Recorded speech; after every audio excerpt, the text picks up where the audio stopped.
त्रावणकोर कहेंगे, त्रावणकोर। डेनमार्क वाले जो आए थे सब ना, उन्होंने यहीं पे अपना अड्डा बनाया था त्रावणकोर के पास, आसपास में। त्रावणकोर की एक बहुत खराब इतिहास है। यहाँ पर दलित महिलाओं के साथ एक बहुत बुरा अत्याचार होता था त्रावणकोर में। मूला कर्म नाम था उसका।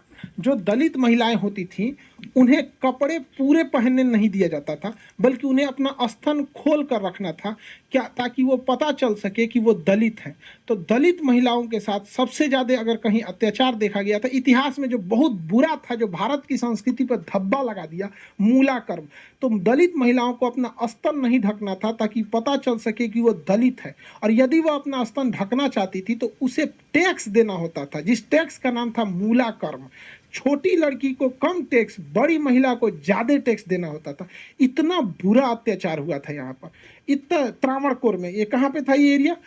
ये त्रावणकोर का एरिया केरल और तमिलनाडु का दक्षिणी भाग कहलाता है। तो बताइए, हमारे देश में भी ना अजीब अजीब चीज मिलेगा। हमारे यहाँ आपको ना विडंबनाएं बहुत ज्यादा मिलेगी। एक और हम लोग महिलाओं का पूजा करेंगे, महिलाओं को कहेंगे देवी के समान है, लेकिन फिर वहीं पे हमारे इतिहास में वर्णन मिलेगा सती प्रथा के नाम पे जिंदा जलाने की परंपरा। वहीं पे आपको यहाँ मिल गया मूला कर्म नाम की चीज। बताइए, मूला कर्म कितना खराब था यहाँ पर। बाद में वहां पर एक महिला थी, उसने अपना स्तन काट दिया, और उसके बाद उसके पति ने क्या कर दिया, उसके साथ उसने उसने भी चिता में जल के मर गया। बाद में राजा ने इसका मतलब क्या किया, इस कर को हटाया। लेकिन ये हमारे देश में आप किसी चीज को हटा सकते हैं, इतिहास से आप किसी चीज को नहीं हटा सकते। तो ये इतना बुरा हाल हो गया।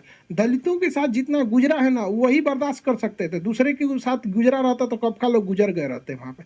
आज भी आप देखिएगा ना, तो जो शहरी क्षेत्र है तो उसमें तो दलित और SC ST OBC का बहुत अंतर नहीं है। यहाँ दिल्ली मुंबई में आइएगा तो पता नहीं चलता है कौन क्या है। यहाँ लोगों को काम से मतलब है, भाई मेरा काम करके दो, तुम किसी भी कैटेगरी के रहोगे। हाँ, खाना अच्छा बनाते हो, तुम SC।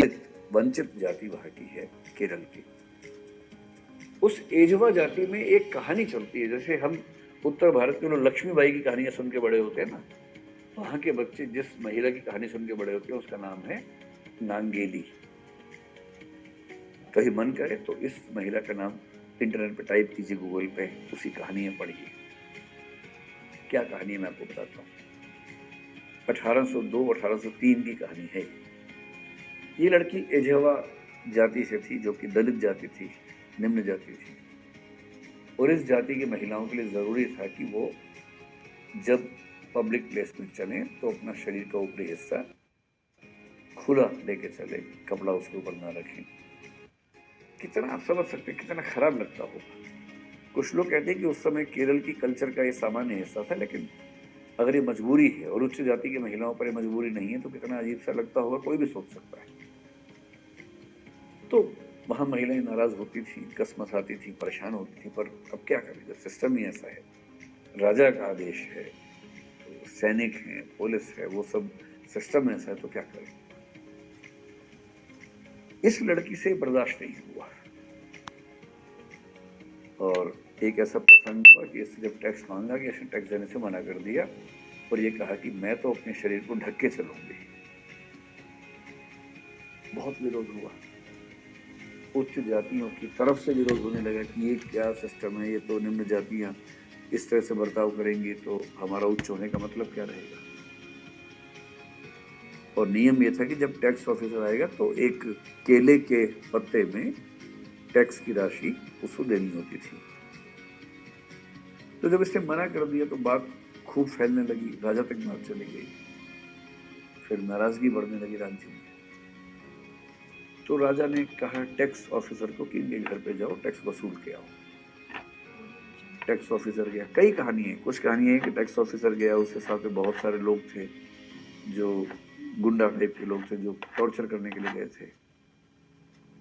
और वहां जाके इतना उसको मतलब परेशान किया गया, हरास किया गया कि तुमको टैक्स देना ही होगा और नहीं तो तुम्हें पब्लिक प्लेस में ऊपर के हिस्से में कपड़े रखने का अधिकार नहीं होगा।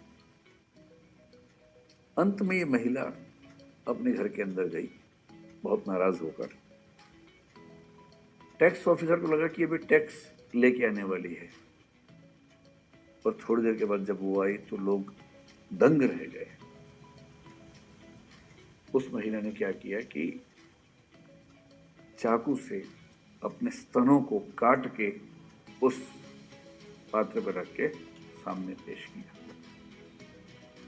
उसने कहा पैसे मेरे पास है नहीं और मैं अब ये नहीं झेल सकती कि मैं समाज में इस तरह से चलूं, तो इससे अच्छा है कि मैं अपने शरीर का हिस्सा ही काट देती हूँ जिसको लेके इतना झगड़ा है।